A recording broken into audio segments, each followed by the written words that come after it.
जय हिंद। आज के इस वीडियो में हम लोग पावर फैक्टर के बारे में जानेंगे कि पावर फैक्टर क्या होता है। एक बहुत ही बेसिक टर्म है और अक्सर एग्ज़ाम में, इंटरव्यू में ये चीज़ें पूछ ली जाती है कि पावर फैक्टर क्या होता है, तो आप कंफ्यूज हो जाते हैं।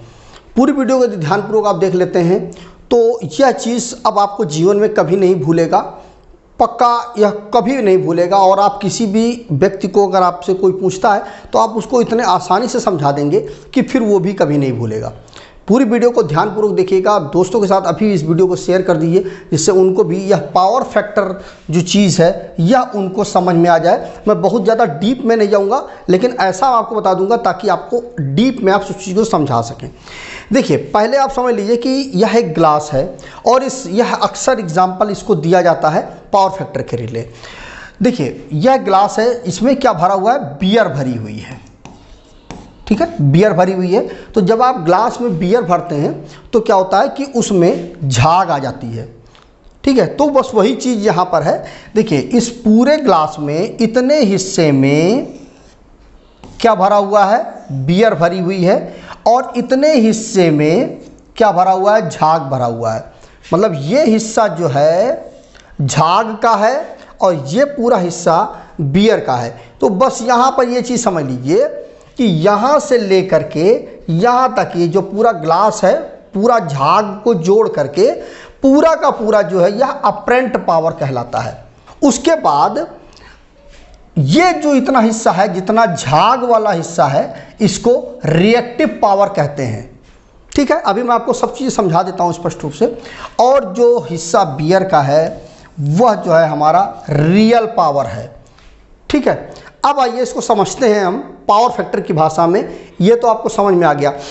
देखिए, जो पावर फैक्टर होता है वो आपका लॉस होता है, नुकसान। मतलब आपने जो बिजली ली, मतलब पावर हाउस से, जहाँ से भी बिजली जो आपने ली उसमें से कुछ चीज़ आपका नुकसान हो जाती है, बिजली। तो जो नुकसान हो जाती है वही आपका पावर फैक्टर होता है। आप ये समझ लीजिए, मान लीजिए कि आपको 100 रुपये मिले, लेकिन एक्चुअल में आपको मिले, मतलब इस 100 रुपये में से ये कहा गया कि आपको 20 रुपये का बट्टा देना पड़ेगा, ठीक है। आप समझिए, 100 रुपये आपको लेने के लिए 20 रुपया उसको मान लीजिए कमीशन देना पड़ेगा। तो ये जो कमीशन है ना, ये 20 रुपये का, यही पावर फैक्टर है। मतलब एक्चुअल में आपको मिले कितने? 80 रुपये ही तो मिले, 20 रुपया आपका कमीशन चला गया। तो यही 20 रुपया जो है आपका, वो कमीशन जो है वही पावर फैक्टर होता है। अब क्या है कि इस चीज़ को, मतलब जो 20 रुपये है ना, कमीशन वाला जो पैसा है, उसको आपको कम करना है। जितना आप कम कर लेंगे, बचा लेंगे, वही आपकी सेविंग हो जाएगी। और वही कहते हैं कि पावर फैक्टर कम हो गया। और अगर वही 20 रुपये जो है बढ़ गया तो आपका पावर फैक्टर का नुकसान हो गया। मतलब ये हुआ कि अगर यह 20 रुपया घट करके 15 रुपया बचा, मतलब 15 रुपया बट्टा लेने लगा, तो आपको 85 रुपये आपको मिल जाएंगे, ठीक है। अगर ये 10 रुपया लेने लगा तो आपको 90 रुपये मिल जाएंगे, ठीक है।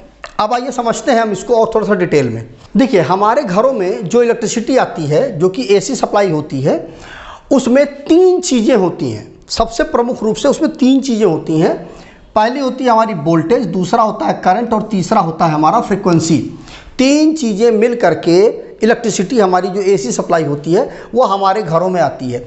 अब बात आती है कि जो एसी सप्लाई होती है, जो हमें मिलती है, उसमें जो वोल्टेज होता है, करंट होता है और जो फ्रीक्वेंसी होती है, ये तीनों चीज़ें एक ही तार में चलती हैं। मतलब मान लीजिए कि ये हमारा बल्ब है, इसको फेस ये मिल गया और न्यूट्रल ये मिल गया, ठीक है। तो अब इसमें क्या है कि इस बल्ब को जलने के लिए आपको क्या चाहिए होगा? वोल्टेज चाहिए होगा और करंट चाहिए होगा। 2 चीज़ें आपको चाहिए होंगी, वोल्टेज और करंट। अब क्या है कि ये जो तार, मतलब बल्ब को जलाने के लिए जो तार होता है, उसमें ऐसा तो है नहीं कि वोल्टेज को ले जाने के लिए अलग तार होता है, करंट को ले जाने के लिए अलग तार होता है। दोनों के लिए एक ही तार होता है। एक ही तार में वोल्टेज भी जाता है और करंट भी जाता है। अलग अलग तार से नहीं जाता है, एक ही तार में दोनों चीज़ें जाती हैं।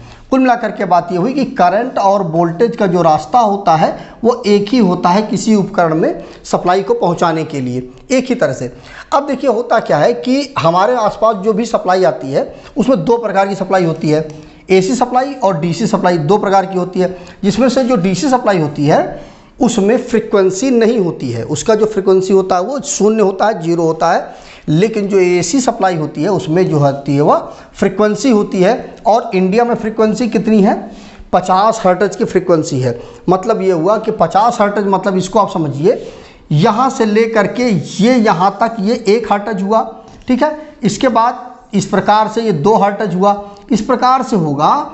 तो 50 बार जब ये गतिविधि होगी तो उसको हम 50 हर्ट्ज बोलेंगे। 50 हर्ट्ज का मतलब ये हो गया, ये 50 हर्ट्ज पर सेकंड है। तो 50 हर्ट्ज पर सेकंड का मतलब ये हो गया कि देखिए जब इस हिस्से में हमारी सप्लाई आएगी, मान लीजिए बल्ब आपने जला रखा है तो बल्ब आपका जल जाएगा, और जब नीचे वाले हिस्से में जब सप्लाई आएगी तो बल्ब आपका बुझ जाएगा। इसका मतलब ये हुआ। लेकिन चूंकि यह प्रक्रिया जो है वह 1 सेकंड में 50 बार होती है, तो हमारी जो नॉर्मल आंखें हैं वो इस चीज़ को समझ नहीं पाती हैं, इसीलिए हम ये नहीं जान पाते हैं कि बल्ब जल रहा है या बुझ रहा है। लेकिन एक्चुअल में बल्ब जल रहा बुझ रहा होता है। तो यह जो प्रक्रिया है ना, ये 50 बार पॉजिटिव में 50 बार नेगेटिव में होता है, मतलब 50 बार बल्ब जलता है, 50 बार बुझता है। तो यह चीज़ जो होती है हमारी वो फ्रीक्वेंसी होती है। इसको आप एक एग्जांपल में समझ सकते हैं, मतलब जैसे कि VFD को आप जानते होंगे, वेरिएबल फ्रीक्वेंसी ड्राइव। उसमें क्या होता है कि यदि आप VFD में 20 हर्ट्ज पर यदि आप उसको सेट कर दें VFD को, तो क्या होगा कि 20 बार जब बल्ब जलेगा बुझेगा तो आपको समझ में आ जाएगा कि बल्ब जल रहा है बुझ रहा है, वो चीज़ आपको समझ में आएगी। उसको यदि आप प्रैक्टिकल करना चाहें तो इस प्रकार कर सकते हैं। नॉर्मली इसको CRO से किया जाता है, तो उससे आपको समझ में आ जाएगा। तो ये हमारी AC सप्लाई होती है और इसको हम फ्रीक्वेंसी बोलते हैं। मतलब 50 बार जो बल्ब है हमारा जलेगा और 50 बार बुझेगा। किसी भी इलेक्ट्रिकल सिस्टम में वोल्टेज और करंट दोनों ही महत्वपूर्ण होता है। ऐसा नहीं है कि वोल्टेज कम महत्वपूर्ण है करंट ज़्यादा महत्वपूर्ण है, या करंट कम महत्वपूर्ण है वोल्टेज ज़्यादा महत्वपूर्ण है, ऐसा नहीं है। दोनों चीज़ें बराबर महत्व रखती हैं। दोनों में से ना कोई ज़्यादा है और ना ही कोई कम है। अगर इसमें से कोई भी एक चीज़ मिस होती है तो वह उपकरण जो है वह काम नहीं करेगा। मतलब मान लीजिए बल्ब को आप सप्लाई दे रहे हैं, तो यदि उसको करंट मिल रहा है वोल्टेज नहीं मिल रहा है तो भी काम नहीं करेगा, और अगर उसको वोल्टेज मिल रहा है करंट नहीं मिल रहा है तो भी वो काम नहीं करेगा। मतलब दोनों कंडीशन में कोई एक चीज़ मिस होगी तो वह चीज़ काम नहीं करेगी। मतलब मिला करके ये हुई कि बल्ब पर, मान लीजिए बल्ब को आप सप्लाई दे रहे हैं, तो जब करंट और वोल्टेज दोनों एक साथ उस तक पहुँचेंगे तो वह उपकरण प्रॉपर तरीके से काम करेगा, सही प्रकार से काम करेगा। और अगर उसको करंट और वोल्टेज एक साथ नहीं मिलेंगे तो वह उपकरण सही से काम नहीं करेगा। मतलब यहाँ पर समझ लीजिए इस चीज़ को। ये देखिए, ये जो है हमारा रेड वाला जो है ये हमारा वोल्टेज है, और ये ब्लू वाला जो है हमारा वो करंट है। तो इस प्रकार से जहाँ से वोल्टेज चले वहीं से करंट चले, और जहाँ पर वोल्टेज पहुँचे वहीं पर करंट पहुँचे। मतलब एक साथ दोनों चीज़ें चलें और एक साथ जहाँ पर पहुँचना है वहाँ पर पहुँचे। तो इस चीज़ को हम क्या कहते हैं? पावर फैक्टर, और भी गुड पावर फैक्टर। मतलब जब करंट और वोल्टेज किसी उपकरण पर एक साथ पहुँचे, करंट पहुँचे और वोल्टेज पहुँचे, दोनों एक साथ पहुँचे, उस कंडीशन को हम power factor, good power factor बोलेंगे। मतलब सबसे अच्छा पावर फैक्टर वही हुआ, करंट और वोल्टेज एक साथ पहुंच रहे हैं। अब बात आती है कि अगर पावर फैक्टर कम हो जाता है तो क्या हो जाता है।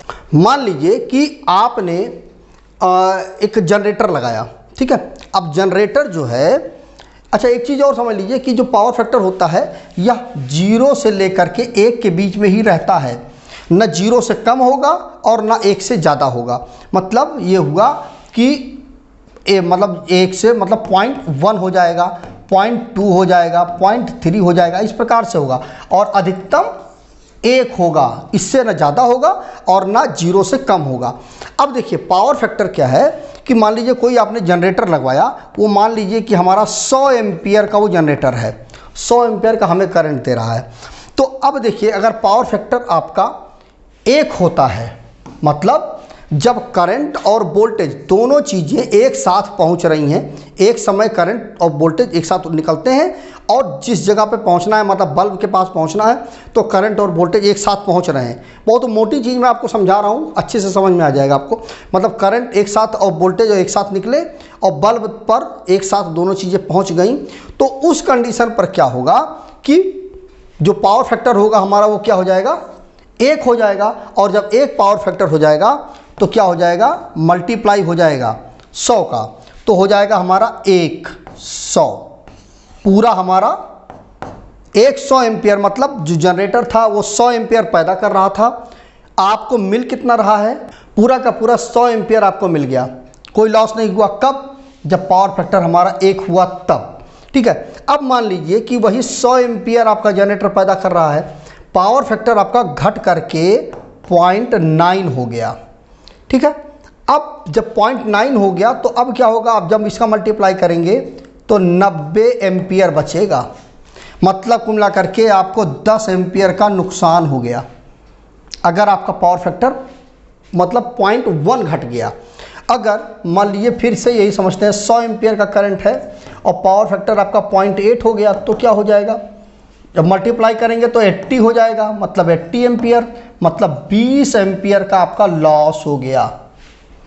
आपका जनरेटर जो तेल खा रहा है, जो तेल उसमें खपत हो रही है, वो तो 100 एम्पियर के बराबर ही खपत हो रहा है, लेकिन एक्चुअल में उसकी जो करंट है, उसका जो आप खपत मतलब कंज्यूम कर पा रहे हैं वो कितना, 80 एम्पियर ही कंज्यूम कर पाएंगे। 20 एम्पियर आपका लॉस में चला जाएगा। अगर यही पावर फैक्टर आपका मान लीजिए 100 एम्पियर का है, 0.7 कर दिया आपने, तो क्या हो जाएगा, 70 एम्पियर ही बचेगा। मतलब ये हुआ कि 30 एम्पियर का आपका नुकसान हो गया। तो देखिए कितना फर्क पड़ जाता है। अगर यही पावर फैक्टर आपका 100 एम्पियर है, अगर 0.5 हो गया तो 50 एम्पियर हो गया, मतलब 50 एम्पियर का आपका लॉस हो जाएगा और 50 एम्पियर ही आप कंज्यूम कर पाएंगे। कुल मिला करके देखिए 50% का आपका नुकसान हो गया। जो जनरेटर है वो बिजली मतलब पैदा करने के लिए जो डीजल मान लीजिए खा रहा है, वो तो पूरा का पूरा 100 एम्पियर के बराबर ही खाएगा, लेकिन आपको मिलेगा कितना, 50 एम्पियर ही मिलेगा, तो आपका 50% का नुकसान हो जाएगा। तो यह चीज़ जो है, पावर फैक्टर जो है, बहुत बहुत बड़ी टर्म है। और यह जो लॉस होता है ये बहुत बड़ा लॉस होता है। अगर 10% का ही लॉस होता है तो बहुत बड़ा लॉस होता है। अच्छा, ये चीज़ समझिए कि जब पावर फैक्टर, ये तो हो गई जनरेटर की बात, ठीक है। अब मान लीजिए कि आपके घर में जो उपकरण लगे हुए हैं वो 100 एम्पियर के ही लगे हुए हैं। जो भी चीज़ें आपके घर का, जो भी मतलब उपकरण जो लगे हुए हैं, वो सारे के सारे जब चलते हैं तो 100 एम्पियर का ही करंट मतलब उसमें कंज्यूम होता है। अब आपका क्या हुआ कि पावर फैक्टर डाउन हो गया है, तो पावर फैक्टर जब डाउन हो गया और 0.5 हो गया पावर फैक्टर, तो उस कंडीशन पर देखिए आपको मिलेगा कितना, मिलेगा आपको 50 एम्पियर का ही करंट। लेकिन घर के जो उपकरण हैं वो कितनी खपत करेंगे, वो पूरा का पूरा 100 एम्पियर की खपत करेंगे, लेकिन एक्चुअल में आपको मिलेगा कितना, 50 एम्पियर मिलेगा। तो अब बात आती है कि जो 50 एम्पियर ही मिल पाएगा और खपत कितनी है, 100 एम्पियर की, तो लोड कहाँ पड़ेगा, मतलब किसके ऊपर दबाव पड़ेगा, इंजन के ऊपर दबाव पड़ेगा। और इंजन के ऊपर जब दबाव पड़ेगा तो इंजन आपका जल्दी खराब हो जाएगा, क्योंकि उसके ऊपर मतलब 50 एम्पियर का तो लॉस ही हो गया। अब इंजन पर दबाव पड़ेगा तो वो 50 एम्पियर की और वो आपूर्ति करेगा, तो क्या हो जाएगा, तब जा कर के घर की जो ज़रूरत है वो पूरी हो पाएगी। क्योंकि जैसे पंखा है, ऐसा तो है नहीं कि जब पंखा मान लीजिए पावर फैक्टर आपने कह दिया कि भैया पावर फैक्टर मेरा डाउन हो गया है तो थोड़ा सा आप इसको करंट कम ले लो, ऐसा तो करेगा नहीं। पंखा आपने स्विच दबाया तो वो जितना उसको करंट लेना है वो तो करंट लेगा ही लेगा, कम तो करेगा नहीं, चाहे आपका पावर फैक्टर बढ़े अथवा घटे, उससे उसको कोई मतलब नहीं है। ठीक है, तो अब यहाँ पर क्या है कि यह सारा का सारा जो लोड है, मतलब जो बिजली आपको मिल रही है वो कितनी, 50 एम्पियर की ही मिल रही है। लेकिन घर के पंखा, टीवी, जब सब चीज़ें आप चला दोगे तो सारी चीज़ें मिल करके खपत कितना, 100 एम्पियर का कर रही हैं। तो आपको कितना लॉस हुआ, 50% का लॉस हुआ। वो 50% का लॉस कवर जब करेगा, मतलब जब चीज़ें आप चलाएंगे आप, तो वो सारा का सारा लोड जाएगा किसके ऊपर, जो आपका जनरेटर लगा हुआ उसके ऊपर, तो वो जनरेटर जल्दी ख़राब हो जाएगा, बैठ जाएगा। यही चीज़ें होता है कि जब पावर हाउस से जब आप बिजली को लेते हैं, जब आपका पावर फैक्टर डाउन होता है, इसीलिए अगर आपका पावर फैक्टर डाउन होता है तो आपके ऊपर पेनाल्टी पड़ती है। खास करके इंडस्ट्री में तो पेनाल्टी पड़ती ही पड़ती है। उसमें क्या होता है कि अगर पावर फैक्टर डाउन होता है, 0.99 से डाउन होता है, कम होता है, तो जितना ही ज़्यादा कम होगा उतना ज़्यादा उनके ऊपर पेनल्टी डाली जाती है, क्योंकि जहाँ पर बिजली पैदा हो रही है वहाँ पर लोड पड़ता है, उसकी वजह से बहुत ज़्यादा नुकसान होता है। वहाँ पर जो लगी हुई टरबाइन है या जो भी चीज़ें लगी हुई हैं उनके ऊपर बहुत ज़्यादा प्रभाव पड़ता है, वो ख़राब हो जाते हैं। इसीलिए पावर फैक्टर को सही रखने के लिए बोला जाता है। तो ये हो गया पावर फैक्टर, मतलब ये हुआ कि जब करंट और वोल्टेज एक साथ निकलेंगी और एक साथ जिस उपकरण को चलाना है, मान लीजिए पंखे को चलाना है, तो पंखे का पर वोल्टेज और करंट एक साथ पहुँचे तो पावर फैक्टर एकदम बढ़िया रहेगा, कोई दिक्कत नहीं आएगी। अब बात आती है कि ये तो बात हुई कि जब बिजली, जब मतलब जनरेटर जब चलाया गया या पावर हाउस से जो बिजली आई उसमें करंट और वोल्टेज तो साथ ही चलते हैं, फिर ये गड़बड़ा कहाँ जाता है बीच में कि करंट पहले, मतलब करंट और वोल्टेज मतलब आगे पीछे जब हो जाएंगे तभी पावर फैक्टर ख़राब होगा। तो फिर ये आगे पीछे क्यों हो जाते हैं, क्या कारण होता है, आइए समझते हैं। देखिए, इस चीज़ को समझने के लिए आप समझिए कि जो करंट और वोल्टेज होता है जब वो एक साथ चलते हैं तो पावर फैक्टर एकदम सही होता है, और जब करंट और वोल्टेज एक साथ नहीं चल रहे होते हैं तभी पावर फैक्टर जो है हमारा वह खराब होता है। तो उसको समझने के लिए आप समझिए कि जो लोड होता है, जो भी चीज़ें हम चलाते हैं, जब इलेक्ट्रिसिटी आपके घर में आई या फैक्ट्रियों में आई तो वहाँ पर जो उपकरण लगे होते हैं उनमें 3 प्रकार की चीज़ें लगी हुई होती हैं, ठीक है, जिसमें से उनको हम बोलते हैं लोड। तो वो लोड जो है वो 3 प्रकार के लोड होते हैं। अब ये कौन कौन से लोड होते हैं वो समझ लीजिए। पहला होता है इलेक्ट्रिकल में रेजिस्टिव लोड, और जो है इंडक्टिव लोड, और तीसरा होता है हमारा कैपेसिटिव लोड। अब इसमें क्या होता है, देखिए, जब रेजिस्टिव लोड होता है तो रेजिस्टिव लोड का मतलब ये होता है कि ऐसा लोड जिसमें आप जब सप्लाई दें तो जिस, मतलब मान लीजिए जिस चीज़ में आपने सप्लाई दिया वह चीज़ गर्म हो करके लाल हो जाए तो वह रेजिस्टिव लोड के अंतर्गत आएगा। जैसे कि हमारा प्रेस हो गया, जैसे कि हीटर हो गया, ठीक है, तो ये चीज़ें, जैसे कि आपका 100 वाट का बल्ब हो गया, ये जो है रेजिस्टिव लोड के अंतर्गत आता है। इसमें क्या होता है कि कोई भी नुकसान नहीं होता, इसमें करंट और वोल्टेज एक साथ चलते हैं और एक साथ पहुंचते हैं, ये रेजिस्टिव लोड है। देखिए इसमें, देखिए करंट और वोल्टेज, रेड वाला जो है हमारा वो वोल्टेज है और जो काला वाला है वो करंट है। तो देखिए करंट और वोल्टेज एक साथ निकले और एक साथ यहाँ पर पहुँच गए, तो इसमें कोई भी लॉस नहीं होता है, करंट और वोल्टेज दोनों एक साथ चलते हैं। क्योंकि मान लीजिए पंखा है, उसको चलाने के लिए आपको करंट और वोल्टेज को मतलब वहाँ पर पहुँचे और एक साथ पहुँचे तभी पंखा आपका चल पाएगा सही तरीके से। अब यहाँ पर रेजिस्टिव लोड है तो क्या हो जाएगा कि मान लीजिए हीटर है तो उसमें क्या है कि करंट और वोल्टेज निकला और सीधे एक ही, मतलब एक साथ दोनों चीज़ें पहुँच गई, तो इसमें कोई भी लॉस नहीं होता है। दूसरा होता है हमारा इंडक्टिव लोड, और यही लोड सबसे ख़राब होता है।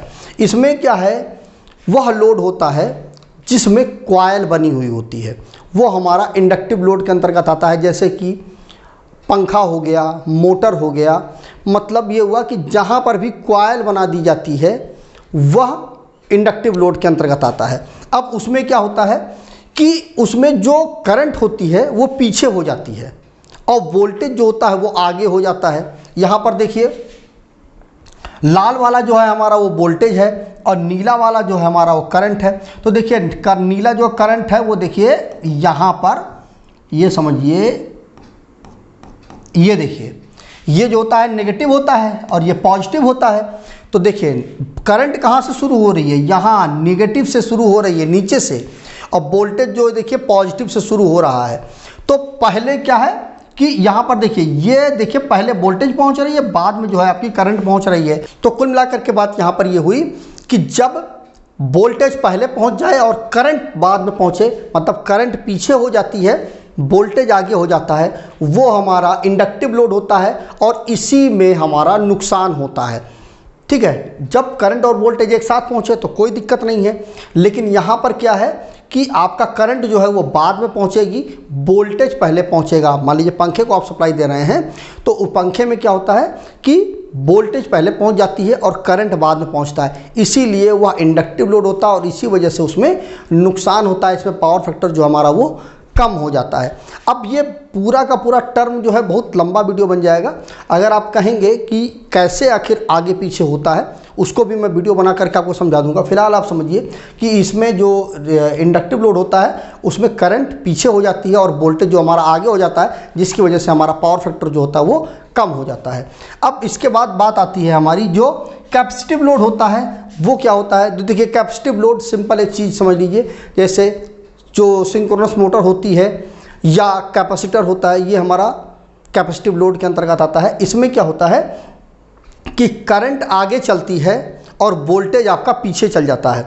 मतलब मिला करके जो इंडक्टिव लोड में जो लॉस होता है, इसमें क्या हुआ, करंट पीछे हो गई ना।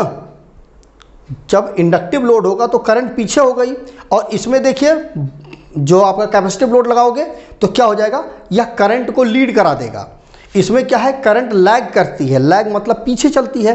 तो उस लैग को पूरा करने के लिए करंट को ये आगे कर देता है।